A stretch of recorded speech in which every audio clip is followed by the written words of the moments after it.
ایک پہلا مسئلہ اور ایک بڑا اہم مسئلہ ملک کے کسانوں کا ہے کہ آج پورے ملک میں کسان سراپا احتجاج ہیں، لیکن بدقسمتی سے سننے والا کوئی نہیں ہے۔ گندم ایک بنیادی ضرورت ہے۔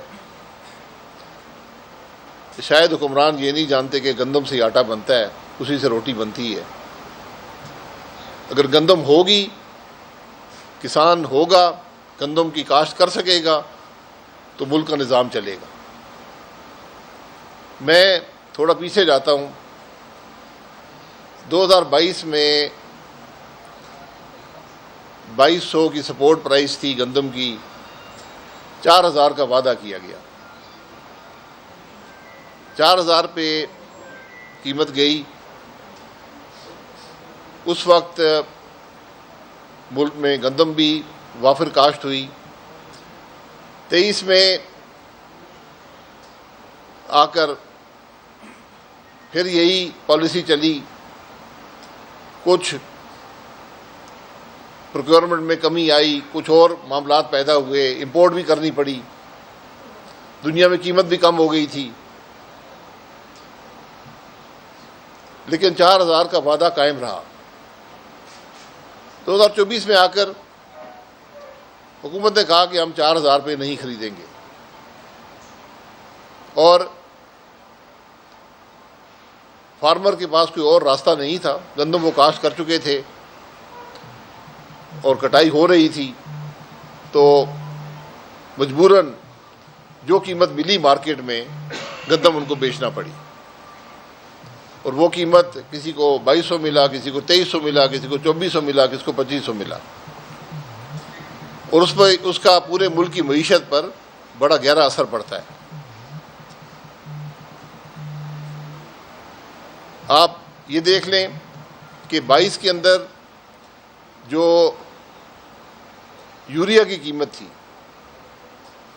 وہ 1760 روپے تھی، آج قیمت 4200 سے 4500 روپے ہے۔ ڈیزل اس وقت تقریباً 170 روپے کا تھا، آج 300 روپے کے لگ بھگ ہے۔ بجلی اس وقت شاید 28 روپے یونٹ تھی، آج 40 سے اوپر ہے۔ تو جہاں پر ان پٹ کی پرائسز بڑھتی گئیں، آج حالت یہ ہے کہ کسان جو ہے وہ 2100 روپے پر اپنی گندم فروخت کے لیے پریشان ہے۔ 2100، اس بات کا شاید ہمارے ملک کے اندر کسی کو احساس نہیں ہے۔ یہ بالکل ضروری ہے کہ آٹے کی قیمت کم ہو، روٹی کی قیمت کم ہو، لیکن اس کا بوجھ کسان برداشت نہیں کر سکتا۔ یہ کسان کی زندگی کی قیمت پر یہ کام نہیں ہو سکتا۔ ایک بیلنس ہوتا ہے، یہی حکومت کی ذمہ داری ہوتی ہے۔ آج دنیا میں اگر آپ امپورٹ کریں گے تو آپ کو 3500 سے کم قیمت نہیں ملے گی، اور توقع یہ ہے کہ یہ قیمت بھی شاید بڑھ جائے گی۔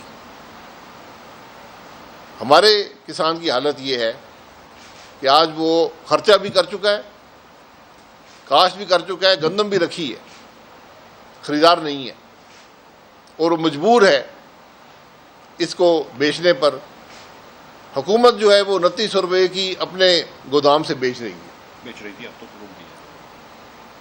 تو یہ کون سی سوچ ہے جو اس چیز کے پیچھے ہے؟ اور آج کسان کی بات سننے والا کوئی نہیں ہے۔ اس کے بڑے گہرے اثرات ملک کی معیشت پر پڑتے ہیں۔ آپ ذرا پتہ کر لیں کہ ٹریکٹر کی مانگ میں کتنی کمی آئی ہے، موٹر سائیکل کی مانگ میں کتنی کمی آئی ہے، سائیکل کی مانگ میں کتنی کمی آئی ہے۔ یہ وہ سارے معاملات ہیں جو پوری معیشت پر اثر انداز ہو رہے ہیں، اور آج کوئی سننے والا نہیں ہے، اور یہ وقت کے ساتھ یہ معاملہ خراب ہوتا جائے گا۔ آپ کو کل امپورٹ کرنی پڑ جائے گی گندم مہنگے داموں، اور پھر آپ 2023 کی طرح اس کو بیچنے کی کوشش کریں گے، کبھی مقامی گندم سے اس کو جوڑیں گے، لوگوں کو فورس کریں گے کہ وہ ایک قیمت ادا کریں جو امپورٹ سے مہنگی ہو۔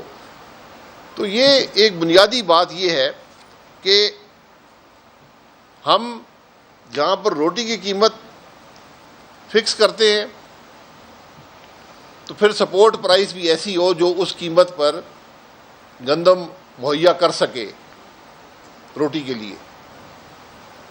یہ ممکن نہیں ہے کہ آپ کہیں جی وہ قیمت جو مرضی گندم کی بیچے، روٹی کی قیمت یہ ہوگی۔ یہ بڑی عجیب سوچ ہے۔ اگر آپ گندم کی خریداری کو فری مارکیٹ پر چھوڑنا چاہتے ہیں کہ جو مارکیٹ دے گی، پھر روٹی کی قیمت بھی فری مارکیٹ پہ آ جائے گی۔ فری مارکیٹ شاید ایک دفعہ تو کسان برداشت کر لے، اور اگر ہمیں فری مارکیٹ چھوڑنی ہے تو پھر اس کو اجازت دے دیں کہ وہ اپنی گندم ایکسپورٹ کر سکے۔ آج اگر پاکستان کا فارمر گندم ایکسپورٹ کرے تو 3500 روپے ملیں گے۔ میں گندم کا کاشتکار نہیں ہوں، میرے کوئی کاشتکاری سے تعلق نہیں ہے، نہ ہی مفتیٰ صاحب کا کوئی تعلق ہے، بلکہ ان کا جو کاروبار ہے، ان کے خاندان کا، اس میں شاید گندم سستی ہو تو ان کا فائدہ ہو جاتا ہے۔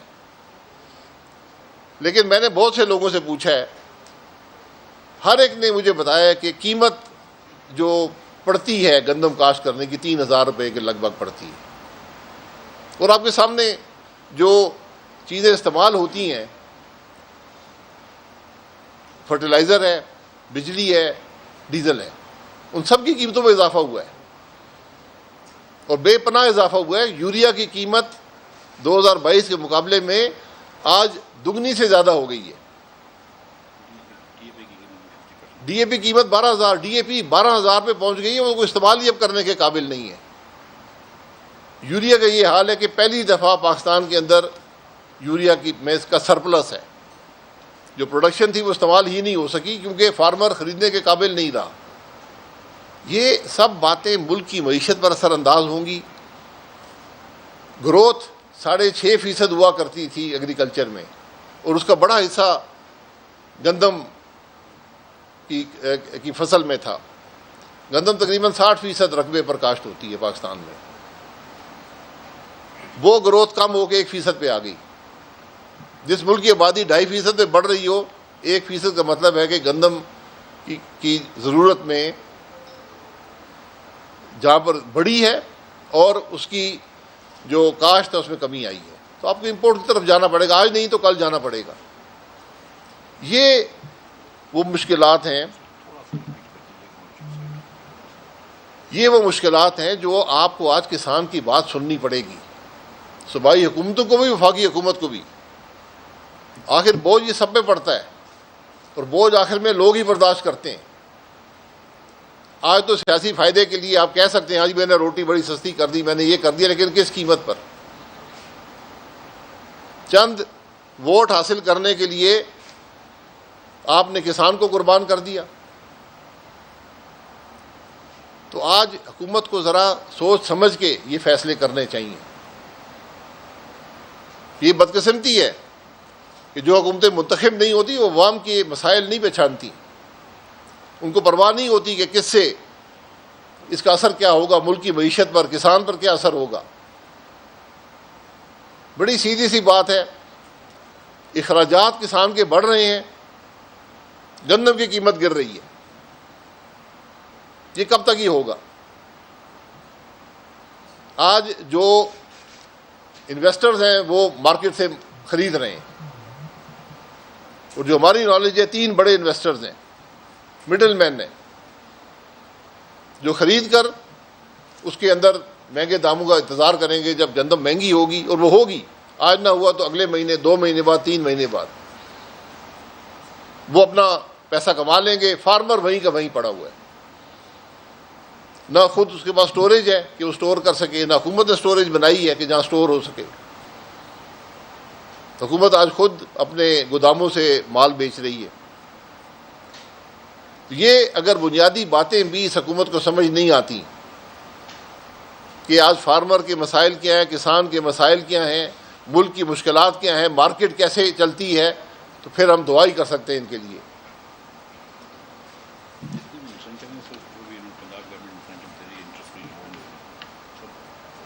پھر ہمیں پنجاب حکومت نے کہا جی ہم انسینٹیو دیں گے.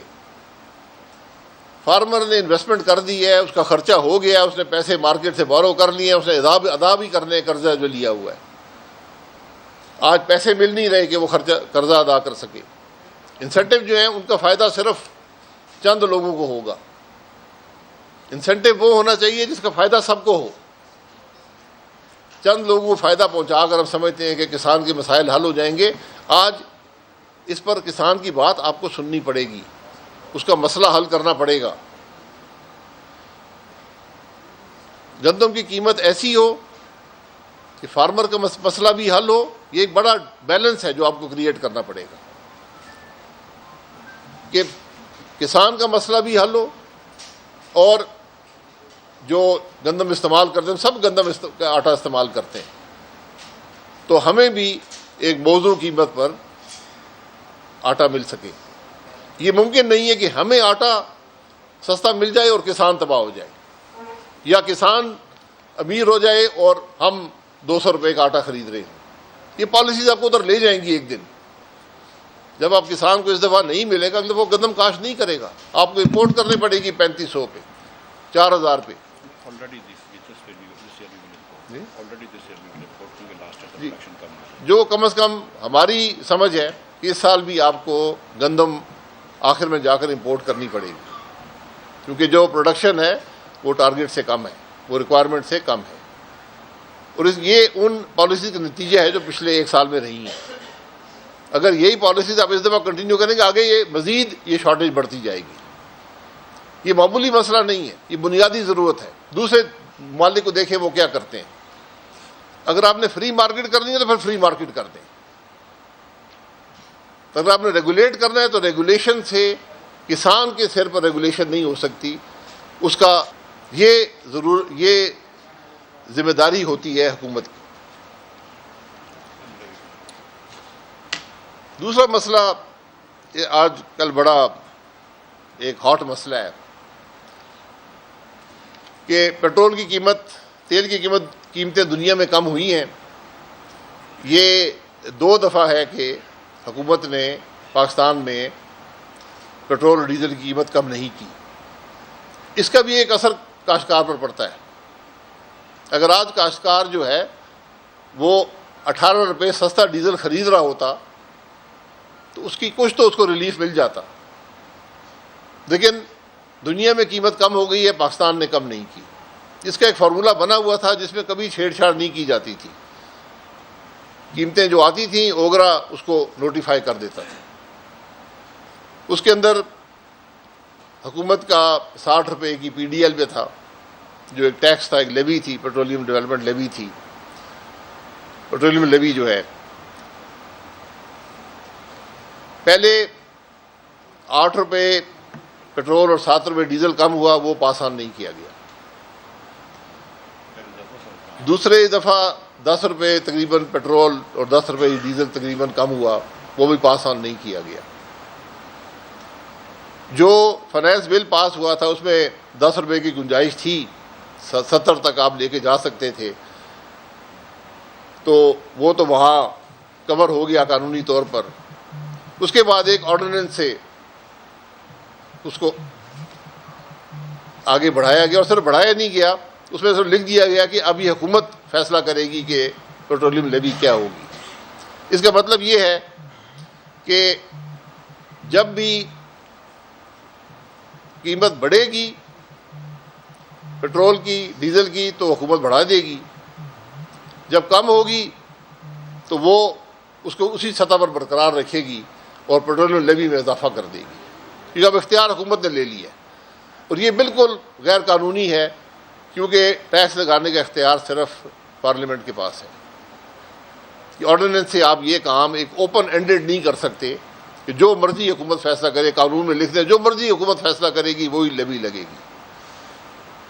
یہ ایک خرابی ہے.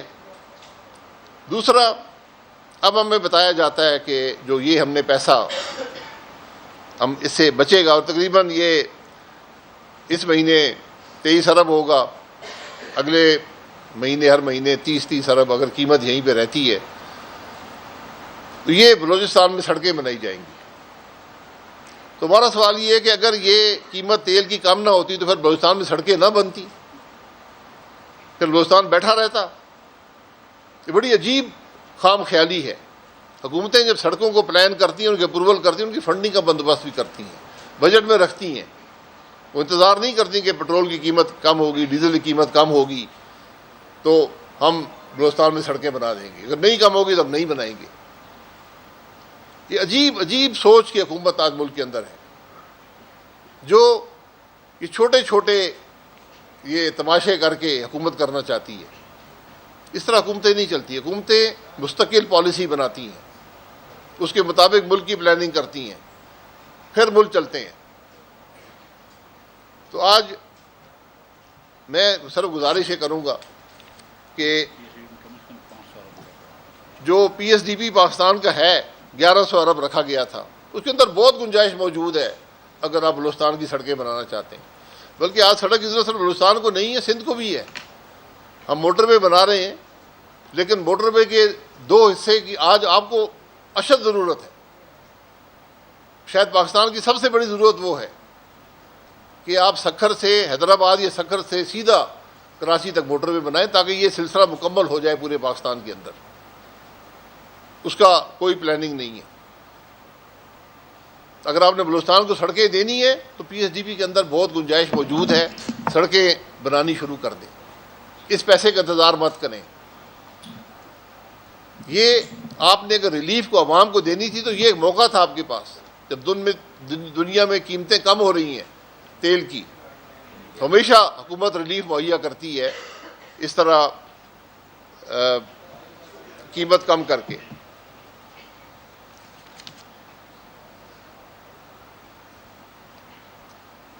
بلوچستان میں جو سمگلنگ ڈیزل کی ہو رہی ہے،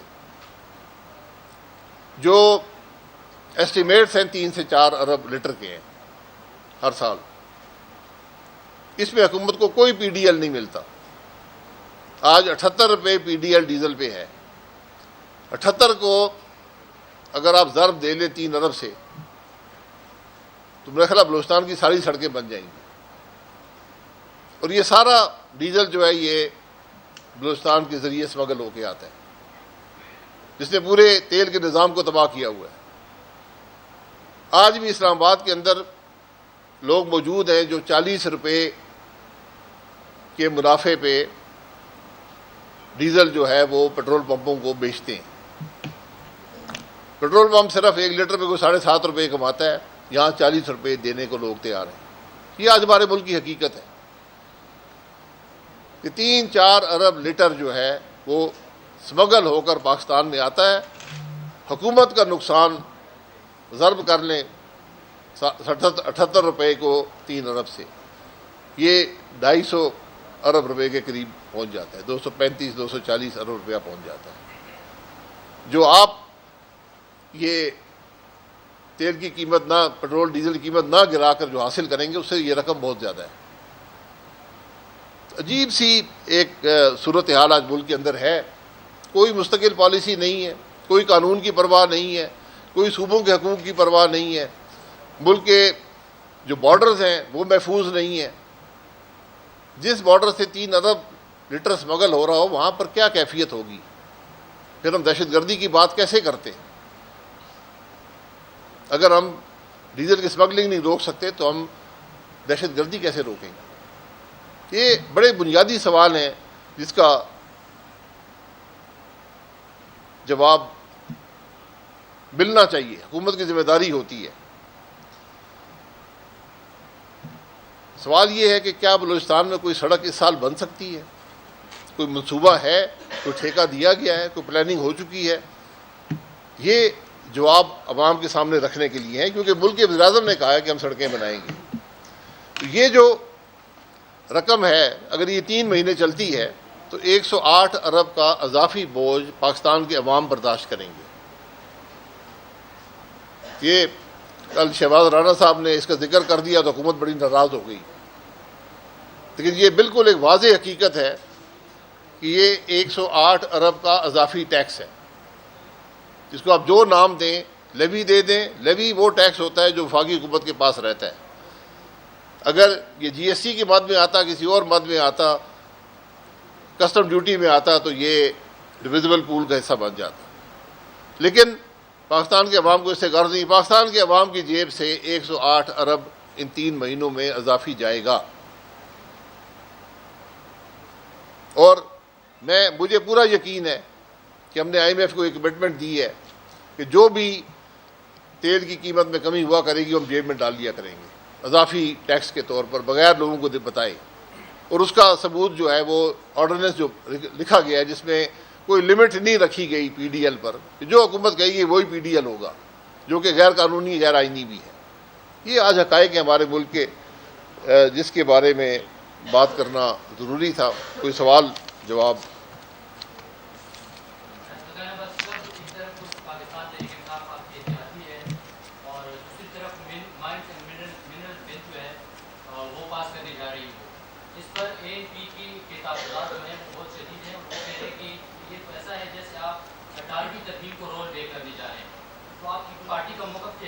ہمارا کوئی اتحادی نہیں ہے.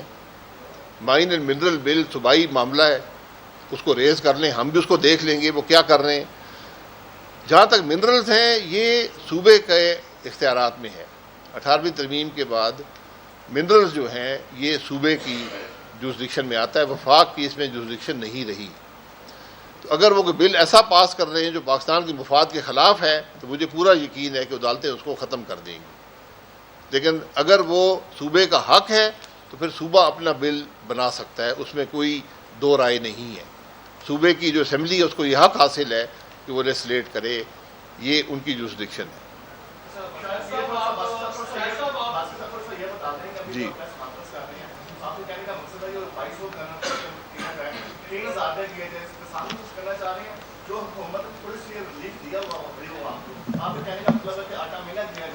میں ایک حکومتی پالیسی کی بات کر رہا ہوں. یہ ممکن نہیں ہے کہ آپ کسان کی قیمت خرید سے کم جو ہے اس کو قیمت دیں, یا آپ فری مارکیٹ پہ چھوڑ دیں تو وہ خود اپنا بندوبست کر لے گا. کیونکہ جب کسان تباہ ہو جائے گا معیشت تباہ ہو جاتی ہے. یہ شاید اس دفعہ آپ کو آٹا سستا, میں نے یہی کہا کہ آٹا سستا ہونے کا ایک بیلنس ہوتا ہے. کسان کو بھی قیمت خرید ملنی چاہیے, اس کے مطابق آٹے کی قیمت ہوتی ہے. یہ ممکن نہیں ہے کہ کسان تباہ ہو جائے اور آٹا سستا ہو جائے. شاید آپ چند مہینے کر لیں گے, ایک آدھ سال بھی کر لیں گے, پھر کیا بنے گا. یہ پورا ملک اس بیلنس کو کریٹ کرتا ہے.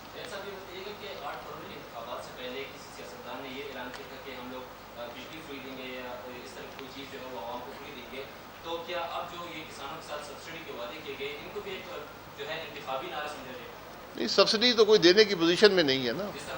یہ ہم اس وقت سوچتے نہیں ہیں نا. ایک نے کہا میں 200 دوں گا, تیسرے کہا میں 300 دوں گا. بجلی کی جو قیمت ہوگی وہ آپ کے سامنے ہے. انہوں نے ایک 200 300 دیا نہیں ہے, آپ کی جیب سے نکال لیا ہے. اس لیے سبسڈی جو ہے وہ آئی ایم ایف کے ساتھ جو آپ کا معاہدہ ہے اس کے تحت کوئی سبسڈی آپ نہیں دے سکتے. یہ اضافی ٹیکس 108 ارب کا لگایا گیا ہے. سارے معاملے کا جو نچوڑ ہے کہ 108 ارب روپیہ پاکستان کے عوام کی جیب سے نکالا گیا ہے. بڑی افسوسناک بات ہے کہ آپ ایگریکلچر کنٹری کے سابق وزیر اعظم ہیں اور آپ بیٹھ نہیں فرما رہے ہیں کہ میں کاشتکاری کے متعلق افسر مفتی صاحب کے کہہ رہے کہ کچھ نہیں جانتے. میں نے کہا میں کاشتکاری کرتا نہیں ہوں. اس کے متعلق آپ کو کوئی سوجھ بوجھ نہیں ہے, یہی بات نہیں جی, سوجھ بوجھ کا فرق ہے. میں نے آپ کے سامنے بیان کر دیا, حکومت کو سوجھ بوجھ نہیں ہے. میں یہ ضرور جانتا ہوں کہ جو کام بھی آپ زندگی میں کریں گے, جو کام بھی کریں گے, سوال میں نے سن لیا ہے, چلے اور لمبا کر لیں, چلے. ہاں مجھے بیچ میں کیوں گھسیٹ رہے ہیں یار.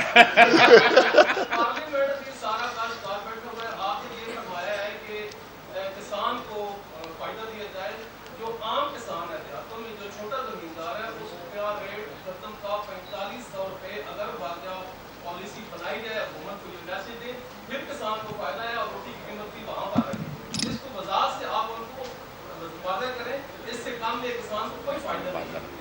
مطلب 2200 پہ فائدہ آپ کے خیال میں؟ نہیں بولتے 4500. میں 2200 کی بات کر رہا ہوں. آج تو حکومت تو 2200 دے رہی ہے نا, 4500 دے تو اور اچھا ہے. میں نے کہا کہ جو خرچہ ہے جو ہمیں بتایا گیا میں نے کہا میں کاشتکاری نہیں کرتا، اگر میں کچھ بات کہہ دوں تو شاید غلط بھی ہو. میں نے بہت سے لوگوں سے پوچھا ہے، یونین سے پوچھا ہے، ان کے نمائندوں سے پوچھا ہے. اسمبلی کے اندر اگر کاشتکار بیٹھے ہیں، یہ وہ کاشتکار بیٹھے ہیں جو رات کے اندھیرے میں آئینی ترامیم کرتے ہیں، وہ حکم کے پابند ہیں، وہ کوئی کچھ بھی نہیں بولیں گے. آج حکومت 1 روپیہ بھی نہ دے وہ نہیں بولیں گے. یہ فارم 47 کے کاشتکار ہیں. تو اس لیے جو رقم وہ ملنی چاہیے جو مناسب ہو، خرچہ پورا ہو اور ایک فائدہ اس کو ملے. میں نے پہلے کہا کہ یہ ممکن نہیں ہے کہ اخراجات بڑھ رہے ہوں اور اس کی قیمت کم ہو جائے، یہ ممکن نہیں. میں اتنا اس میں ایک ایڈ کر دوں بات کہ کیونکہ پچھلے سال پنجاب حکومت نے وعدہ خلافی کی تھی اور کیونکہ فارمرز کو پیسے نہیں دیتے، تو پچھلے سال ہماری جو 31 ملین ٹن پیداوار ہوئی تھی، تو اس سال تخمینہ ہے کہ 28.5 ملین ٹن پیداوار ہوگی. اور کیونکہ آپ کی ضرورت اس سے زیادہ ہے تو آپ کو منگوانی پڑے گی، آپ کو دسمبر کا گندم منگوانی پڑے گی. پھر آپ دیکھیے گا کہ ایکچولی پرائس کتنی ہو جاتی ہے. تو آپ کو حکومت کو یہ پلاننگ کرنی چاہیے کہ یار اگر کم ہوئی ہے پیداوار اور دسمبر میں منگوانی پڑے گی تو ابھی کس کو فائدہ ہو رہا ہے؟ تو ابھی کسان کو تو فائدہ نہیں ہو رہا. ابھی تو جو مڈل مین ہیں، آڑتی ہیں یا دوسرے انویسٹرز آ گئے ہیں، وہ گندم سستی خرید رہے ہیں، وہ 3 مہینے میں مہنگی کر دیں گے. یہ بات ہم سمجھانا چاہ رہے ہیں کہ 3 مہینے بعد تو آپ کی آٹا بھی مہنگا ہو جائے گا، گندم بھی مہنگا ہو جائے گا، روٹی بھی مہنگی ہو جائے گی، لیکن کسان رل جائے گا. اگلے سال وہ اور کم پروڈیوس کرے گا، پھر آپ کو باہر سے اور امپورٹ کرنی پڑے گی. تو جب تک یہ حکومت صحیح پالیسی نہیں کرتی، ہم غلط جگہ پہ پھنسے رہیں گے. بات ہو رہی ہے ڈاکٹر مقدم ملک کا بھی دستاویز کریں اسلام آباد میں، جب بھی بلوچستان کے عوام کو پیدا پہنچنے لگتا ہے تو لوگ تنقید کا بہانہ ڈھونڈنا شروع کر دیتے ہیں. اس بات پر بلوچستان کے عوام کو فائدہ ہم پہنچانے کے حق میں ہیں. ہم کہتے ہیں کہ مستقل پالیسی بنائیں. آپ کے پی ایس ڈی پی میں کم از کم 400 ارب باقی ہے، وہ سارا بلوچستان کو دیں. بلوچستان کے جو سی پیک کے پروجیکٹ ہیں آج بھی نامکمل ہیں، ان کو کیوں کمپلیٹ نہیں کرتے؟ تنقید میں یہ کر رہا ہوں کہ بلوچستان میں سے گزر کے 250 ارب روپیہ کی اسمگلنگ ہو رہی ہے. یہ حکومت کا پیسہ جا رہا ہے، پاکستان کے عوام کا پیسہ جا رہا ہے. آپ اس کو روکنے سے آج قاصر ہیں. یہ آج ہمارے ملک کی حالت ہو گئی. اس چیز کا امیڈیٹ امپیکٹ آتا ہے. پاکستان میں ایک بیلنس موجود تھا، اس بیلنس کو ڈسٹرب کیا گیا. یہ معاملہ 2022 سے شروع ہوا اور آج اس کی آپ دیکھ رہے ہیں کہ کسان بھی تباہ ہو رہے ہیں اور معیشت بھی تباہ ہو رہی ہے. کسان کو جب پیسہ نہیں ملتا، اس کے اثرات جو معیشت پر باقی ہوتے ہیں اس کا آپ کو شاید اندازہ نہیں ہے. سر آپ بھی پرائم منسٹر رہے اس پاکستان کے، اور ابھی آپ نے اسمگلنگ کی بات کی. آپ کے دور میں کتنی حد تک اسمگلنگ روکی گئی یا کیا اقدامات؟ اس وقت اسمگلنگ بہت کم تھی. یہ اسمگلنگ 18 کے بعد شروع ہوئی ہے اور بے پناہ اسمگلنگ ہے. ایل پی جی اور ڈیزل کی اسمگلنگ جو پاکستان کے اندر ہے، اس کا آپ اندازہ نہیں کر سکتے. پہلے پاؤڈرز ہمارے پورس ہیں، ان میں سے آتی جاتا ہے، لیکن وہ کچھ نہ ہونے کے برابر تھا. 3-4 ارب لیٹر اسمگل کرنا معمولی بات نہیں ہوتی. شکریہ.